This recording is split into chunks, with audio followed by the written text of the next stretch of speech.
Raffaella Egli, ergothérapeute.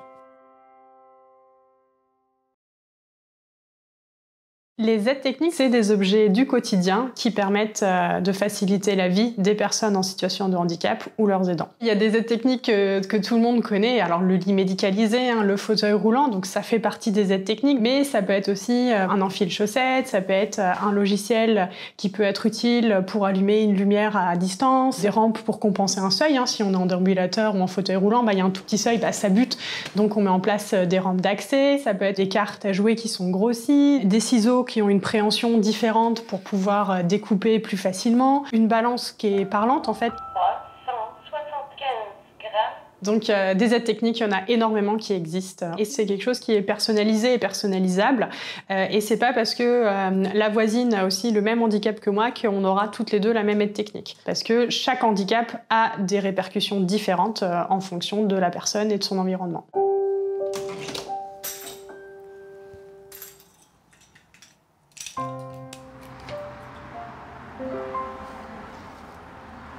En tant qu'ergothérapeute, je peux me rendre au domicile des personnes pour donc évaluer leur environnement, leurs besoins. On va les mettre en situation en demandant Madame, montrez-moi comment vous utilisez votre couteau habituel. Ah oui, du coup là c'est la prise ou c'est un manque de force. Donc c'est vraiment cette évaluation, cette mise en situation qui va nous permettre de trouver l'aide technique qui va correspondre à la personne.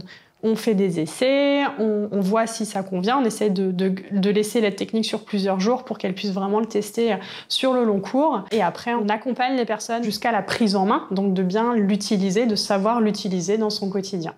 Dans le cadre de nos visites à domicile en tant qu'ergothérapeute, quand on vient identifier les besoins en aide technique, on peut aussi se rendre compte qu'il y a un besoin complémentaire. Et ça peut être un besoin en aménagement du logement ou un besoin d'aide humaine, donc d'une personne extérieure qui va venir aider au quotidien. Et donc ça, c'est le rôle de l'ergothérapeute de faire cette évaluation globale.